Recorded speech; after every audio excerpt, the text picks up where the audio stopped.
అదరగొట్టే కారం రంగు రుచి ఆచి కారం పొడి. జాతీయ రహదారి 44 చిన్న టేకూరు వద్ద జరిగిన బస్సు ఘోర రోడ్డు ప్రమాదంలో నిప్పు లాంటి నిజాలు వెలుగు చూస్తున్నాయి. బస్సులో కొత్త మొబైల్ ఫోన్లు రవాణా చేస్తున్నట్లుగా గుర్తించారు. ప్రమాద తీవ్రత పెరగడానికి ఇది కూడా ముఖ్య కారణంగా అధికారులు గుర్తించారు. బైక్ను ఢీకొన్న తర్వాత 300 మీటర్లు ఈడ్చుకెళ్లింది బస్సు. డ్రైవర్ పక్కనే ఉండే డోర్, ఎమర్జెన్సీ డోర్ 2 ఏళ్లుగా పని చేయడం లేదని గుర్తించారు. బస్సు ప్రమాద ఘటనపై డ్రైవర్లు, యాజమాన్యంపై ఉలిందకొండ పోలీస్ స్టేషన్లో కేసు నమోదైంది. ఈ ప్రమాదంలో 19 మంది ప్రయాణికులు మృతి చెందారు. మొత్తం ఈ ప్రమాదంలో 20 మంది చనిపోయారు. ఎమర్జెన్సీ గ్లాస్ డోర్ పగలగొట్టి 27 మంది ప్రయాణికులు ప్రాణాలు దక్కించుకున్నారు. వేమూరి కావేరీ ట్రావెల్స్ బస్సు ప్రమాదంలో మృతి చెందిన వారి మృతదేహాల్ని కుటుంబ సభ్యులకు అప్పగించడంలో DNA టెస్టులు కీలకంగా మారాయి. ఇప్పటికే 19 మృతదేహాల శాంపుల్ సేకరించిన అధికారులు విజయవాడకు తరలించారు. మరోవైపు మృతుల కుటుంబ సభ్యుల DNA నమూనాలు సేకరిస్తున్నారు వైద్యులు. రిపోర్ట్స్ వచ్చేందుకు 48 గంటల సమయం పట్టే అవకాశం ఉంది. DNA నమూనాల ఆధారంగా మృతదేహాల్ని కుటుంబ సభ్యులకు అప్పగించనున్నారు. ఈ క్రమంలోనే కర్నూలు ప్రభుత్వ ఆసుపత్రులతో పాటుగా కలెక్టరేట్లో హెల్ప్ డెస్క్లు ఏర్పాటు చేశారు అధికారులు.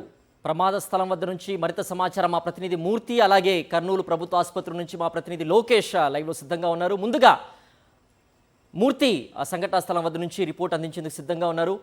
మూర్తి, సెల్ ఫోన్లు పేలడంతో ప్రమాద తీవ్రత పెరిగిందంటూ కూడా ప్రాథమికంగా ఫోరెన్సిక్ నివేదిక స్పష్టం చేస్తోంది. ఈ అంశంతో పాటు మిగతా అంశాలు ఏవి ఫోరెన్సిక్ నివేదికలో పొందుపరిచారు? దీనికి సంబంధించిన పూర్తి అప్డేట్స్ ఏంటి మూర్తి?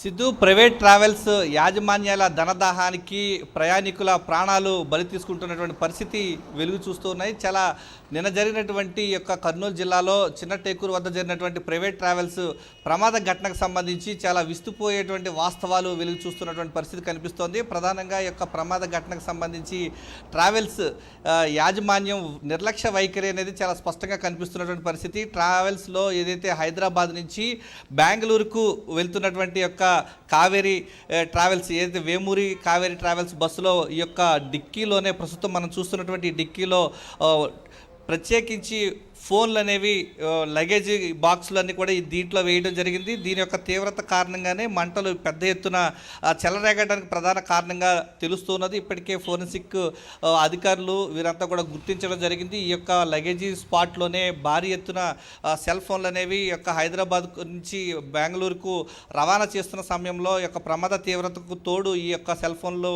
ఉన్నటువంటి బ్యాటరీల ఆధారంగా పెద్ద ఎత్తున మంటలు కూడా చెలరేగి ఉన్నాయనేది ప్రధాన గుర్తించినటువంటి పరిస్థితి ప్రస్తుతం మనం చూస్తున్నాం. ఈ యొక్క సంఘటన ప్రాంతంలో కర్నూలు జిల్లాలో జరిగినటువంటి యొక్క దేశవ్యాప్తంగా పెద్ద ఎత్తున సంచలనంగా మారినటువంటి యొక్క బస్సు ప్రమాద ఘటనలో మొత్తం 20 మంది ప్రాణాలు కోల్పోయారు. ప్రస్తుతం ఈ యొక్క స్కానియా బస్సులో స్లీపర్ సర్వీస్కి అయితే ఎక్కడ కూడా అవకాశం లేదు. స్లీపర్ బస్సును మాడిఫై చేసి, ఏదైతే డబుల్గా మొత్తం వైపు స్లీపర్ కింద మాడిఫై చేసి ప్రైవేట్ ట్రావెల్స్ యాజమాన్యం దీనిని ఈ యొక్క టూరిస్ట్ క్యాబ్గా ఆల్ ఇండియా పర్మిట్గా ఉన్నటువంటి దీన్ని స్టేజ్ క్యారియర్గా నడుపుతూ ప్రయాణికుల ప్రాణాలకు బలి తీసుకున్నదానికి ప్రధాన కారణంగా తెలుస్తుంది. ప్రస్తుతం మనం చూస్తున్నాం ఈ యొక్క బస్సు ఏ విధంగా దగ్ధమైంది అనేది.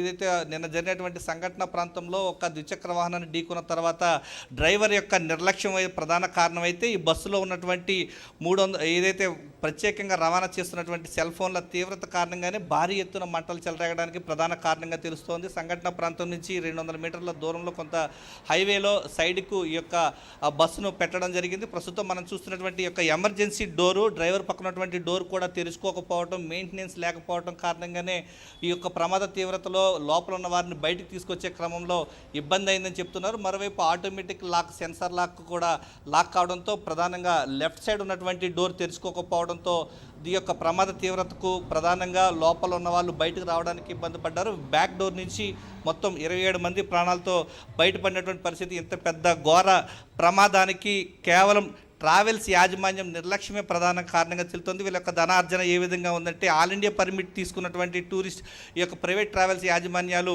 స్టేజ్ క్యారియర్లుగా తిప్పడం, ఏదైతే హైదరాబాద్ నుంచి బెంగళూరుకు వీళ్ళకి అనుమతి లేకపోయినప్పటికీ ఈ యొక్క స్టేజ్ క్యారియర్లుగా తిప్పుతూ వారంతా కూడా సంపాదనలో పడిపోయి ప్రయాణికుల సేఫ్టీ అనేది లేకుండా చేయడంతో ఈ యొక్క ప్రమాదం జరిగిన తర్వాత డ్రైవర్ నిర్లక్ష్య వైఖరి కారణంగా నిద్రమత్తులో ఉన్నటువంటి అమాయక ప్రయాణికులు ప్రాణాలు గాల్లో కలిసిపోయాయి. ప్రస్తుతం మనం చూస్తున్నటువంటి ఈ యొక్క డోర్ చూడొచ్చు. ఈ యొక్క ప్రాంతంలో ఉన్నటువంటి ఈ ఎమర్జెన్సీ డోర్ కూడా తెరుచుకోలేదు. ఇది కూడా తెరుచుకుని ఉంటే చాలామంది ప్రాణాలు చనిపోయినటువంటి 19 మంది ప్రాణాల్లో కూడా కొంత మేరకు బయటపడేటువంటి అవకాశం ఉందని చెప్పేసి ఇప్పటికే ప్రాథమికంగా పోలీసులు గుర్తించారు. ఈ యొక్క ప్రమాద ఘటనకు సంబంధించి ఉలిందకొండ పోలీస్ స్టేషన్లో 182 కింద 2025 కింద కేసు నమోదు చేశారు. ఈ ప్రమాద తీవ్రతకు సంబంధించి డ్రైవర్ లక్ష్మి అయితే పరారీలో ఉన్నారు. మిగిలిన వారి కోసం అయితే గాలిస్తూ ఉన్నారు.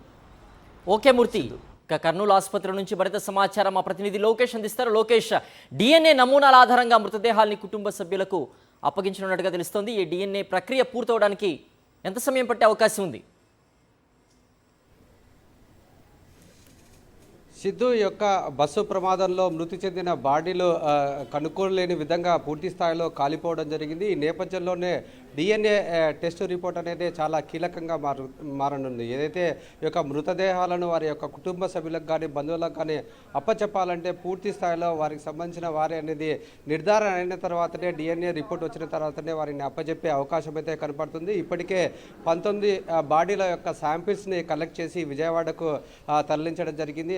బాడీలను కర్నూలు ప్రభుత్వ ఆసుపత్రిలోని మార్చరీకి తరలించి ఒక ఫ్రిడ్జ్లో పెట్టడం జరిగింది. అంటే పూర్తి స్థాయిలో ఏదైతే ఈ యొక్క డిఎన్ఏ పరీక్షలు కలెక్ట్ చేస్తున్నారో అది పూర్తిగా ఆ యొక్క బాడీకి సంబంధించిన వాళ్ళ తల్లిదండ్రులు కావచ్చు, ఒక బంధువులకు సంబంధించిన డిఎన్ఏ పరీక్షలు అయితే కొనసాగుతున్నాయి. అయితే కొంతమంది మాత్రమే ఇప్పటిదాకా ఈ యొక్క డిఎన్ఏ పరీక్షలు ఇవ్వడం జరిగింది. మిగతా వారు వచ్చిన తర్వాత పూర్తిగా ఈ యొక్క రిపోర్ట్ రావాలంటే సుమారుగా 48 గంటలు పట్టే అవకాశం ఉంది. ఈ యొక్క 48 గంటల తర్వాత రిపోర్ట్ వచ్చిన తర్వాత ఈ యొక్క డిఎన్ఏ రిపోర్ట్ ఆధారంగానే పూర్తి స్థాయిలో వారికి సంబంధించిన కుటుంబ సభ్యులకు అప్పచెప్పే అవకాశం అయితే కనపడుతుంది. ఎందుకంటే ఈ యొక్క తీవ్రత ఎక్కువగా ఈ యొక్క బస్సు ప్రమాదం తీవ్రత ఎక్కువగా ఉండడం చేత ఈ యొక్క బాడీలు అయితే గుర్తుపట్టలేని విధంగా ఉన్నాయి. పూర్తిగా ముద్ద అయిన పరిస్థితి అయితే కనపడుతుంది. మనం చూసుకున్నట్లయితే ఆ బాడీని తీయడానికి చాలా కష్టపడిన పరిస్థితి అయితే కనపడుతుంది. ఆ యొక్క వైద్యులు అయితే ఆ బాడీలని పూర్తి స్థాయిలో పంచనామా నిర్వహించిన తర్వాత ఆ యొక్క బాడీలకు సంబంధించిన శాంపిల్స్ని కలెక్ట్ చేయడం జరిగింది. ఒక 19 బాడీలకు సంబంధించిన ఆ శాంపిల్స్ కలెక్ట్ చేసి విజయవాడకు తరలించడం జరిగింది. ఆ యొక్క బాడీలను కూడా మనం ఉన్న కర్నూలు ప్రభుత్వ ఆసుపత్రిలోని మార్చరీకి తరలించి దీన్ని భద్రపరిచిన పరిస్థితి అయితే కనపడుతుంది. ఇక్కడికి వచ్చే ఎవరైతే డిఎన్ఏ టెస్టులకు పరీక్షలకు హాజరయ్యేవారు వారి యొక్క కుటుంబ సభ్యులు ఎవరైనా వచ్చేవారు ఉంటే వారికి పూర్తిగా సహకరించేందుకు ఇక్కడ కర్నూలు కలెక్టరేట్తో పాటు ఈ యొక్క ప్రభుత్వ ఆసుపత్రిలో కూడా హెల్ప్ డెస్క్ను ఏర్పాటు చేయడం జరిగింది. వారి యొక్క నమూనాలు ఇవ్వడానికి వచ్చినప్పుడు కానీ వారికి పూర్తిగా ఈ యొక్క ప్రభుత్వం సహకరిస్తారంటూ అధికారులు కూడా చెప్పడం జరిగింది. మొత్తం మీద ఇక్కడికి వచ్చే ఎవరైతే వాళ్ళ యొక్క బాడీలను తీసుకురావడానికి వచ్చినారో వారి యొక్క ఆవేదన కూడా చాలా వర్ణాతీతమని చెప్పవచ్చు. ఎందుకంటే గుర్తుపట్టలేని విధంగా ఈరోజు యొక్క బాడీలు అయితే కాలిపోయిన పరిస్థితి కనపడుతుంది. వారి యొక్క చాలా ఆందోళన చెందుతున్న పరిస్థితి కనపడుతుంది. ఈ నేపథ్యంలోనే ఈ యొక్క డిఎన్ఏ టెస్ట్ అనేది కీలకంగా మారనుంది. సిద్ధు. ఓకే లోకేష్.